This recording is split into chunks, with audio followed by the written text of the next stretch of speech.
Ja, Christi. Das ist der Sendeplan für die Kalenderwochen 37 vom 7. September bis am 13. September. Fangen wir an mit dem 7. September. Das ist der Montag, Fallout Monday, Fallout 3 und Fallout 4. 16 und 17 Uhr, wie gewöhnlich.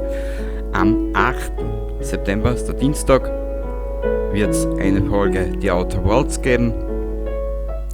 Dann kommt Mittwoch, dem 9.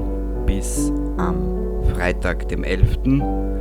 kommt kein Video dieses Mal. Ich gebe euch die Zeit, dass ihr ein bisschen was nachholen könnt und vor allem immer so ein bisschen was schneiden, nachschneiden etc. etc. Ja, die 3 Tage. Mittwoch, der 9. bis am Freitag, den 11. gibt es kein Video.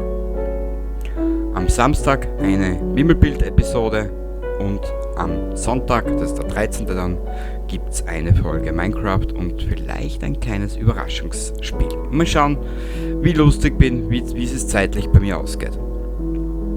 Ja, kurz und schmerzlos, kurz und knackig. Das war's. Aus vielerlei Gründen, ich bin nämlich am Samstag nicht da. Das ist der 12. September, da bin ich nicht in der Steiermark.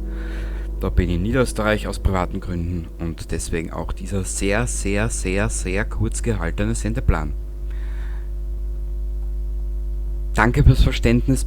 Ich brauche die Zeit jetzt da für einige kleine Sachen, die sich jetzt angehäuft haben und für kommenden Samstag, wo ich nicht in der Steiermark bin, sondern in Niederösterreich.